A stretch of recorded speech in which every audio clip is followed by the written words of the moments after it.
ये वीडियो मेरे सब्सक्राइबर के कमेंट करने पर बनाया गया है जिनका नाम स्क्रीन पर है। एक हाई स्पीड बुलेट ट्रेन की कल्पना कीजिए जो बाहर से बिल्कुल चमक रही है। हाँ, एकदम नई जैसी। बिल्कुल। और अपनी पूरी रफ्तार से ट्रैक पर दौड़ते हुए हर रिकॉर्ड तोड़ रही है। लेकिन अगर उसके ड्राइवर के केबिन के डैशबोर्ड पर नजर डाली जाए तो वहाँ शायद कुछ लाल बत्तियां झपकती हुई दिखाई देंगी। सही कहा। वित्तीय विश्लेषण यानी फाइनेंशियल एनालिसिस की दुनिया ना अक्सर इसी तरह की होती है।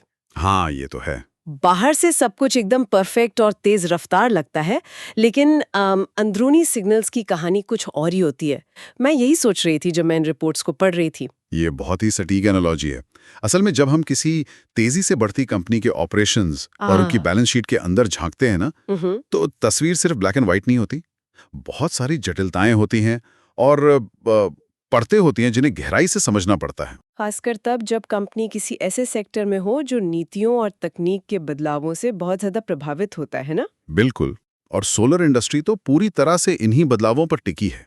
तो आज की हमारी इस गहन चर्चा का मुख्य मकसद भी इन्हीं जटिलताओं की परतों को खोलना है। आज हम ऑस्ट्रेलियन प्रीमियम सोलर, जिसे एपीएस भी कहा जाता है, उनके वित्तीय वर्ष 2026 के प्रदर्शन का एक गहरा विश्लेषण करेंगे। और इसके लिए हमारे पास काफी सॉलिड सोर्सेज हैं। हाँ, हमारे स्रोतों में कंपनी की हालिया अर्निंग्स कॉल, 22 मई 2026 की बोर्ड मीटिंग के नतीजे, उनकी विस्तृत फाइनेंशियल रिपोर्ट्स और एक बहुत ही दिलचस्प बुलिश परफॉर्मेंस एनालिसिस रिपोर्ट शामिल है। सही। इन सभी के आधार पर आज हम ये समझेंगे कि वित्तीय वर्ष 2026 में कंपनी ने जो 60.7% की भारी भरकम रेवेन्यू ग्रोथ हासिल की है, वो आखिर हुई कैसे। और यहाँ सबसे जरूरी बात यह है कि इस चर्चा में हम सिर्फ हवाई आंकड़ों पर बात नहीं करेंगे। बिल्कुल नहीं। एक लॉन्ग टर्म इन्वेस्टर के नजरिए से हमें ये देखना है कि एपीएस की जो पिछले 5 सालों की ग्रोथ रही है, यानी 56% सील सीएजीआर और 99% प्रॉफिट सीएजीआर,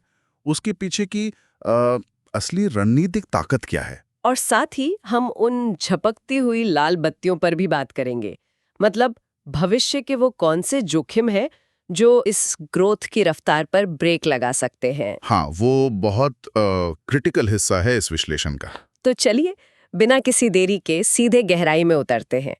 स्रोत साफ बताते हैं कि वित्तीय वर्ष 2026 में कंपनी की कुल आय 708.74 करोड़ रुपए तक पहुंच गई है, जो कि एक बहुत बड़ा जंप है। हाँ, मतलब सीधे तौर पर पिछले वर्ष के मुकाबले 60.7% की छलांग। अब सबसे बड़ा सवाल यही खड़ा होता है कि इस रॉकेट जैसी ग्रोथ के पीछे प्राइमरी फैक्टर्स क्या हैं। मतलब ये ग्रोथ आ कहां से रही है। देखिए, इस ग्रोथ के पीछे जो सबसे बड़ा कारण है ना, वो है उनकी उत्पादन क्षमता में हुआ एक बहुत ही रणनीतिक विस्तार। अच्छा जी, प्रांतिज फैक्ट्री में जो उन्होंने 400 मेगावाट की नई Topcon solar module manufacturing line शुरू की है ना। Topcon technique. हाँ, टॉपकॉन, इसने पूरा गेम बदल दिया है। इस नई लाइन के शुरू होने से उनकी जो कुल उत्पादन क्षमता है, वो अब सीधे 800 मेगावाट तक पहुंच गई है। वाह, मतलब सीधा 2 गुना। बिल्कुल। लेकिन यहाँ ध्यान देने वाली बात यह है कि सिर्फ क्षमता नहीं बढ़ी है, बल्कि तकनीक भी बहुत बड़े लेवल पर अपग्रेड हुई है। वो कैसे। पुरानी पी टाइप तकनीक के मुकाबले ये जो टॉपकॉन पैनल्स होते हैं ना, ये ज्यादा बिजली बनाते हैं और सबसे बड़ी बात के कम रोशनी में भी इनका प्रदर्शन काफी बेहतर होता है। ये तो बहुत दिलचस्प है। इस 400 मेगावाट के विस्तार और नई तकनीक को देखकर तो ऐसा लगता है जैसे किसी स्मार्टफोन फैक्ट्री को न सिर्फ 2 गुने फोन बनाने के लिए अपग्रेड कर दिया गया हो, बल्कि उसी असेंबली लाइन पर रातों रात 4G से 5G फोन बनाने की क्षमता भी डाल दी गई हो, वो भी बिना काम रोके। ये एनालॉजी यहाँ एकदम फिट बैठती है, क्योंकि मशीन को अपग्रेड करने के साथ साथ ऑपरेशनल लचीलापन बनाए रखना किसी भी मैन्युफैक्चरिंग कंपनी के लिए बहुत चुनौतीपूर्ण होता है।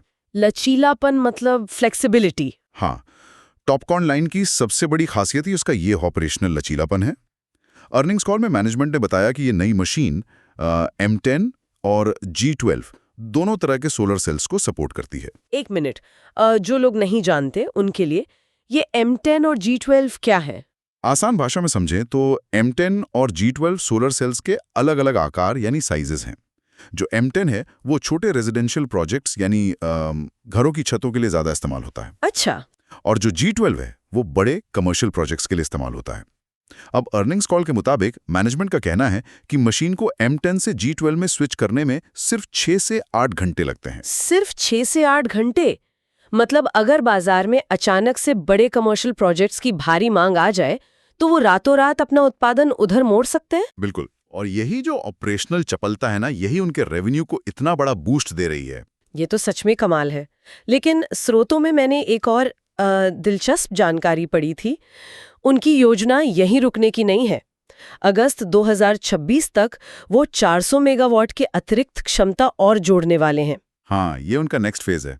तो इसका मतलब ये उन्हें 800 मेगावाट के उस मील के पत्थर से भी आगे सीधा 1200 मेगावाट तक ले जाएगा। और यही बात एक लॉन्ग टर्म इन्वेस्टर के लिए बहुत मायने रखती है। जब आप 800 मेगावाट से आगे बढ़ते हैं तो आपको इकोनॉमीज ऑफ स्केल का फायदा मिलने लगता है। मतलब प्रति यूनिट बनाने की लागत कम हो जाती है। एकदम सही। इसके साथ ही एक और फैक्टर है जो रेवेन्यू बढ़ा रहा है, उनका सोलर पंप बिजनेस। ये सेगमेंट बहुत तेजी से बढ़ा है। हाँ, मैंने रिपोर्ट्स में देखा कि मैनेजमेंट को उम्मीद है कि वित्तीय वर्ष 2027 तक कुल आय का करीब 35 से 40% हिस्सा इसी सोलर पंप सेगमेंट से आएगा। और ये बहुत स्मार्ट मूव है। ये जो रेवेन्यू डाइवर्सिफिकेशन है ना, ये उन्हें सिर्फ सोलर मॉड्यूल की बिक्री पर निर्भर रहने के जोखिम से बचाता है। तो मतलब ग्रोथ के पीछे मेनली ये क्षमता विस्तार और डाइवर्सिफिकेशन है। अब यहाँ से ना कहानी एक और बहुत ही रणनीतिक कदम की तरफ मुड़ती है, जिस पर 22 मई 2026 की बोर्ड मीटिंग में मुहर लगी। आप M+ सोलर सेल्स लिमिटेड के अधिग्रहण की बात कर रही हैं? बिल्कुल। 26 जून 2026 को कंपनी ने अपनी इस सब्सिडियरी में जो बची हुई 49% हिस्सेदारी थी, उसका भी अधिग्रहण कर लिया। हाँ, अब ये 100% पूर्ण स्वामित्व वाली सहायक कंपनी बन गई है। लेकिन यहाँ एक स्वाभाविक सा सवाल उठता है। बताइए। 5 साल का ट्रैक रिकॉर्ड तो शानदार है, लेकिन क्या किसी एक सब्सिडरी कंपनी को पूरी तरह से खरीद लेना वाकई उत्पादन को 800 मेगावाट के पार ले जाने में इतना बड़ा गेम चेंजर साबित होगा? या फिर ये सिर्फ कागजों पर कंपनी का आकार बड़ा दिखाने की कोई कॉर्पोरेट चाल है? देखिए, अगर इसे बाहर से देखा जाए तो ये सिर्फ एक अकाउंटिंग या कागजी बदलाव लग सकता है, लेकिन मैन्युफैक्चरिंग की दुनिया में ना इसका बहुत गहरा और सीधा असर होता है। वो कैसे?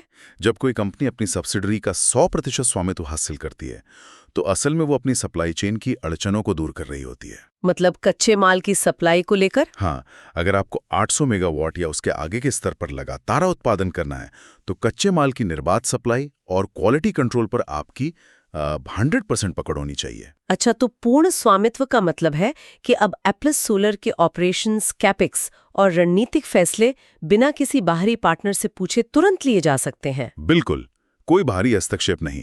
वे अपने ऑपरेशंस पर पूरी तरह से नियंत्रण पा रहे हैं ताकि भविष्य के विस्तार में कोई रुकावट ना आए। और शायद यही वजह है कि पिछले 5 सालों में उनका प्रॉफिट मार्जिन इतनी तेजी से बढ़ा है। एकदम सही पकड़ा आपने। जब हम लॉन्ग टर्म 5 वर्षीय सोलर मार्केट ट्रेंड्स का विश्लेषण करते हैं तो हम देखते हैं कि 56% सेल्स CAGR के मुकाबले उनका जो प्रॉफिट CAGR है वो 99.2% रहा है। बाप रे, लगभग 100%। हाँ, और प्रॉफिट का सेल से भी ज्यादा तेजी से बढ़ना ये साफ दिखाता है कि कंपनी अपने ऑपरेशंस को बेहद कुशल तरीके से चला रही है। मतलब एफिशिएंसी बहुत ज्यादा है। हाँ, और अपनी सप्लाई चेन पर ये 100% नियंत्रण हासिल करने से ये उत्पादन दक्षता यानी प्रोडक्शन एफिशिएंसी और बढ़ेगी। एक लॉन्ग टर्म इन्वेस्टर के लिए ये स्पष्ट संकेत है कि मैनेजमेंट स्केलेबिलिटी को लेकर कितना गंभीर है। और ये जो अपनी सप्लाई चेन पर नियंत्रण है, ये सिर्फ ऑपरेशंस के लिए अच्छा नहीं है, बल्कि इसका सीधा असर कंपनी की वित्तीय सेहत पर भी पड़ता है। बिल्कुल पड़ता है। और शायद यही कारण है कि बुलिश परफॉर्मेंस एनालिसिस रिपोर्ट में कंपनी को 10 में से 8.8 का एक बेहतरीन अर्निंग्स स्कोर दिया गया है। ये स्कोर बहुत मायने रखता है। और सिर्फ यही नहीं, 22 मई 2026 की बोर्ड मीटिंग में एक अनमॉडिफाइड ऑडिट रिपोर्ट भी पेश की गई। हाँ, ये एक बहुत ही पॉजिटिव सिग्नल है। जो लोग ऑडिट की भाषा नहीं समझते उनके लिए बता दूं कि इसका सीधा सा अर्थ है कि ऑडिटर्स को खातों में कोई आपत्ति या गड़बड़ी नहीं मिली है, सब कुछ साफ सुथरा है। देखिए, ये 8.8 का स्कोर और क्लीन ऑडिट रिपोर्ट ना, ये केवल कुछ नंबर या सर्टिफिकेट नहीं है। तो फिर इन्हें किस नजरिए से देखना चाहिए? जब किसी कंपनी की बैलेंस शीट और वित्तीय प्रबंधन इतना पारदर्शी होता है तो उसका सीधा असर उनके बिजनेस ग्रोथ पर पड़ता है। मजबूत वित्तीय साख के बिना सरकारी टेंडर या बड़े कमर्शियल ऑर्डर हासिल करना लगभग नामुमकिन है। अच्छा, तो मतलब ये क्लीन रिपोर्ट ये साबित करती है कि कंपनी अपने फंड्स का सही इस्तेमाल कर रही है और इसी भरोसे पर उन्हें बड़े ऑर्डर्स मिलते हैं। एकदम सही। और इस साख का नतीजा हमें हाल ही में देखने को भी मिला है। स्रोतों के अनुसार SBPDCL की तरफ से उन्हें 16 मेगावाट रूफटॉप सोलर प्रोजेक्ट्स का ऑर्डर मिला है। और ये कोई छोटा मोटा प्रोजेक्ट नहीं है। बिल्कुल नहीं। इस प्रोजेक्ट के लिए तो पहले साल का कैपेक्स ही करीब 68 करोड़ रुपए का बताया गया है। इतनी बड़ी रकम मैनेज करना आसान नहीं है। यही बात है। इतने बड़े कैपेक्स को सफलतापूर्वक लागू करने के लिए एक बहुत ही अनुशासित वित्तीय प्रबंधन की सख्त जरूरत होती है। और इसके साथ ही जो रिन्यूएबल एनर्जी सेक्टर के टेलविंड्स हैं, जैसे कि सरकारी योजनाएं। आप PM कुसुम योजना की बात कर रहे हैं? हाँ, PM कुसुम योजना। ये योजनाएं इस 8.8 स्कोर को बनाए रखने में एक बहुत बड़ी भूमिका निभा रही हैं। वो थोड़ा समझाएंगे कि कैसे? देखिए, PM कुसुम योजना के तहत किसानों को सोलर पंप लगाने के लिए सरकार से भारी सब्सिडी मिलती है जी। और जैसा कि हमने पहले डिस्कस किया, APS का करीब 35 से 40% रेवेन्यू वित्तीय वर्ष 2027 तक इसी पंप बिजनेस से आने का अनुमान है। तो ये सीधा इसी टेलविंड का नतीजा है। मतलब सरकारी नीतियां उनके पंप बिजनेस को बहुत बड़ा पुश दे रही हैं। बिल्कुल। और ये जो वित्तीय स्थिरता है ना, ये एक लंबी अवधि के निवेशक के पोर्टफोलियो एलोकेशन के लिए एक बहुत मजबूत आधार तैयार करती है। ये तो सब कुछ बहुत ही शानदार और सकारात्मक लग रहा है। बाहर से ट्रेन एकदम बढ़िया दौड़ रही है। हाँ, लेकिन अब समय आ गया है उसी बुलेट ट्रेन के डैशबोर्ड पर झपकती हुई उन लाल बत्तियों पर बात करने का, जिनका जिक्र हमने शुरुआत में किया था। बिल्कुल, रिस्क एनालिसिस बहुत जरूरी है। 8.8 स्कोर की इस चमक के पीछे एक बहुत बड़ा रिस्क छुपा हुआ है, डेब्टर डेज। स्रोत साफ तौर पर बताते हैं कि ये एक वर्किंग कैपिटल इंटेंसिव बिजनेस है। बहुत ज्यादा। और खतरे की बात यह है कि जो डेब्टर डेज पहले लगभग 36 से 57 दिनों के बीच रहते थे, वो अब बढ़कर करीब 95 दिन हो गए हैं। ये बैलेंस शीट का वो हिस्सा है जिसे किसी भी सतर्क निवेशक को सबसे पहले जांचना चाहिए। उच्च डेब्टर डेज का सीधा असर कंपनी की लिक्विडिटी पर पड़ता है। इस स्थिति को अगर मैं एक उदाहरण से समझाऊं, तो ये मान लीजिए एक बहुत ही लोकप्रिय रेस्टोरेंट की तरह है। अच्छा, कैसे? रेस्टोरेंट में ग्राहकों की भारी भीड़ है, हर टेबल बुक है और खाना लगातार सर्व हो रहा है। ठीक है। लेकिन दिक्कत ये है कि हर कोई उधारी पर खा रहा है। हर कोई कह रहा है कि मैं 3 महीने बाद पैसे दूंगा। तो कागज पर तो रेवेन्यू आसमान छू रहा है, 60.7% की ग्रोथ दिख रही है। लेकिन शाम को गल्ले में कैश नहीं है। वही तो। रेवेन्यू तो है पर कैश नहीं है। ये तुलना बहुत ही सटीक है और यही वजह है कि ये जो 95 दिनों का आंकड़ा है, ये बहुत गहरी चिंता पैदा करता है। तो ये पैसा अटका कहाँ है? अर्निंग्स कॉल के दौरान कंपनी के CFO ने इस पर स्पष्टीकरण दिया था। उन्होंने बताया कि ये जो बढ़त हुई है डेब्टर डेज में, ये मुख्य रूप से सोलर पंप सेगमेंट की वजह से है। अच्छा, वही सेगमेंट जिससे 35-40% रेवेन्यू आने वाला है। हाँ, क्योंकि इस सेगमेंट में सरकारी सब्सिडी और अप्रूवल की एक बहुत लंबी प्रक्रिया शामिल होती है, इसलिए जो पेमेंट साइकिल है वो खिंचकर 90 से 120 दिनों तक चला जाता है। बाप रे, 120 दिन? और स्थिति ये थी कि मार्च के अंत में इसी पंप सेगमेंट से करीब 150 करोड़ रुपए के रिसीवेबल्स बाजार में फंसे हुए थे। 1 मिनट, 708 करोड़ के टोटल रेवेन्यू में से 150 करोड़ रुपए फंसे हुए हैं। जी हाँ। ये तो एक बहुत बड़ा हिस्सा है। अगर इतना बड़ा कैश अटका हुआ है, तो फिर कंपनी अपने जो 400 मेगावाट के अतिरिक्त विस्तार की बात कर रही है और वो जो 68 करोड़ रुपए का नया कैपेक्स है और जो उनके डे टू डे ऑपरेशंस है, उनको वो फंड कैसे कर रही हैं? क्या वे अपने लिक्विड एसेट्स को खतरे में नहीं डाल रहे हैं? ये एक बहुत ही जायज और महत्वपूर्ण सवाल है। अगर इन्वेंट्री डेज और डेटर डेज इसी तरह लगातार बढ़ते रहे तो कंपनी को वर्किंग कैपिटल की भारी किल्लत का सामना करना पड़ सकता है। और तब क्या होगा? ऐसी स्थिति में ऑपरेशंस चलाने या नए विस्तार को फंड करने के लिए कंपनी को बाहर से महंगा कर्ज लेना पड़ सकता है। और महंगे कर्ज का मतलब है इंटरेस्ट ज्यादा देना पड़ेगा। बिल्कुल, जिसका सीधा असर उनके उस प्रॉफिट मार्जिन पर पड़ेगा जो अभी 99% की CAGR से बढ़ रहा है। तो क्या मैनेजमेंट ने इस खतरे से निपटने के लिए कुछ किया है? हाँ, मैनेजमेंट ने अर्निंग्स कॉल में ये साफ किया है कि उन 150 करोड़ रुपयों में से करीब 40 करोड़ रुपए की रिकवरी पहले ही की जा चुकी है। ओहो, चलो ये तो थोड़ी राहत की बात है। हाँ, ताकि कैश कन्वर्जन साइकिल को वापस पटरी पर लाया जा सके। लेकिन फिर भी एक लॉन्ग टर्म इन्वेस्टर के लिए ये स्पष्ट रूप से एक लिक्विडिटी रिस्क है जिस पर उन्हें लगातार नजर रखनी होगी। मतलब बिक्री तो तेजी से हो रही है, लेकिन नकदी का जो प्रवाह है यानी कैश फ्लो वो सुस्त है। सही कहा।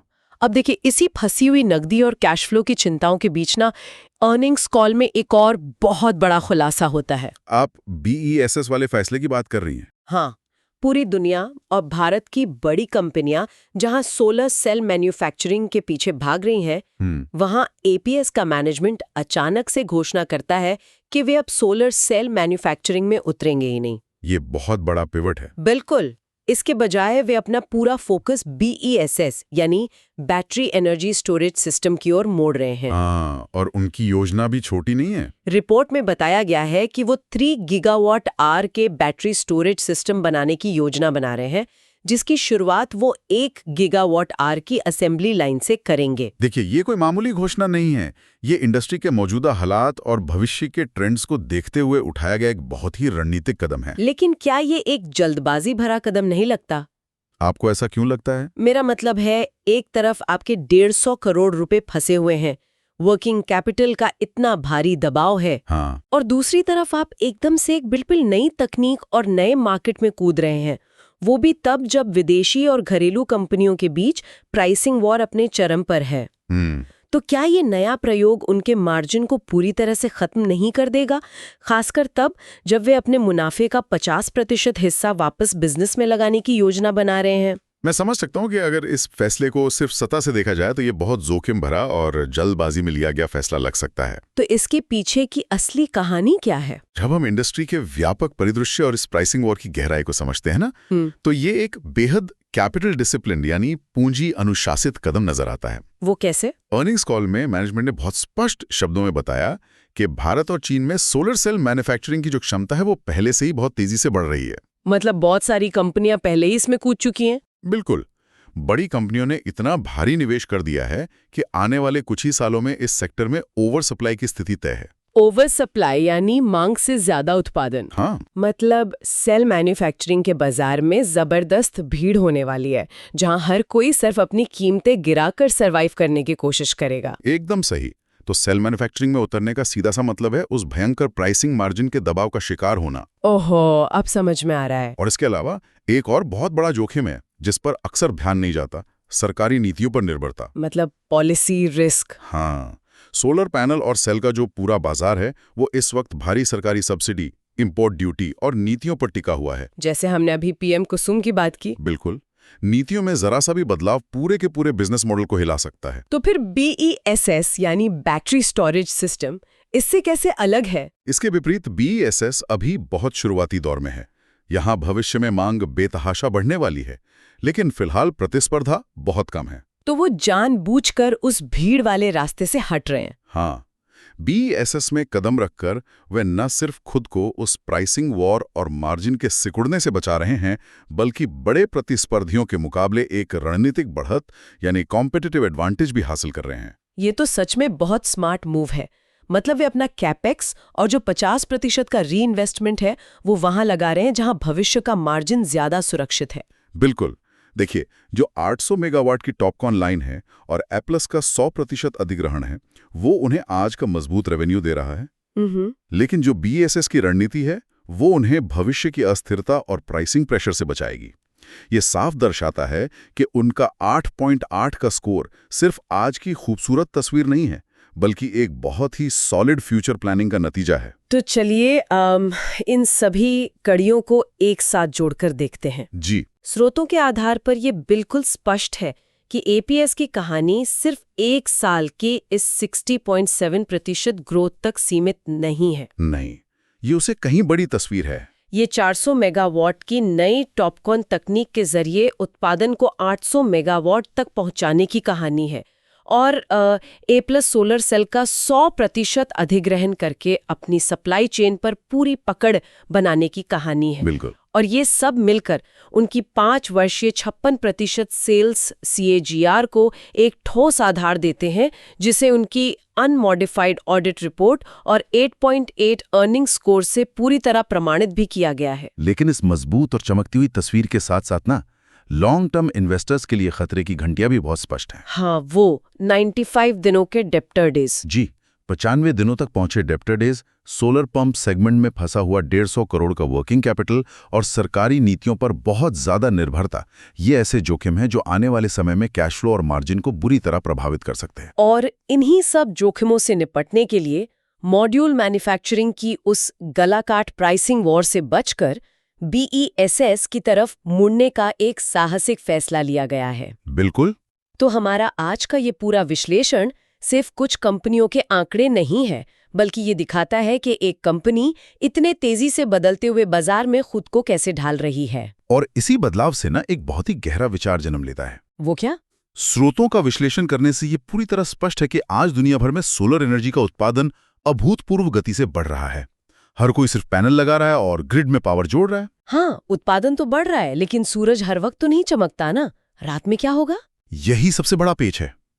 जैसे जैसे ज्यादा से ज्यादा सोलर पावर ग्रिड में जुड़ेगी, वैसे वैसे ग्रिड में अस्थिरता यानी ग्रिड इंस्टेबिलिटी भी बढ़ेगी। इसका सीधा सा मतलब यह है कि आने वाले दशक में असली चुनौती और असली मुनाफा पावर बनाने में नहीं होगा। तो फिर किस में होगा? उस बनाई हुई पावर को स्टोर करने में होगा। ओहो, ये सच में एक बहुत बड़ा पैराडाइम शिफ्ट है। बिल्कुल।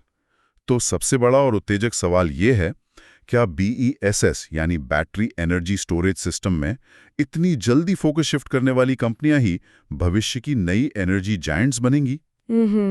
या फिर तकनीक के इस इतने तेज बदलाव में वो कंपनियां पीछे छूट जाएंगी जो आज सिर्फ मॉड्यूल मैन्युफैक्चरिंग के सुरक्षित दायरे में बैठी हैं और स्टोरेज की इस विशाल समस्या को नजरअंदाज कर रही हैं? ये सच में एनर्जी सेक्टर के भविष्य को तय करने वाला सवाल है और यह हम सभी के लिए गहराई से सोचने का विषय है। इस विचार पर खुद से शोध करना चाहिए और देखना चाहिए कि भविष्य का ऊंट किस करवट बैठता है। तो इसी एक गहरे विचार के साथ आज की इस गहन चर्चा को हम यहीं विराम देते हैं।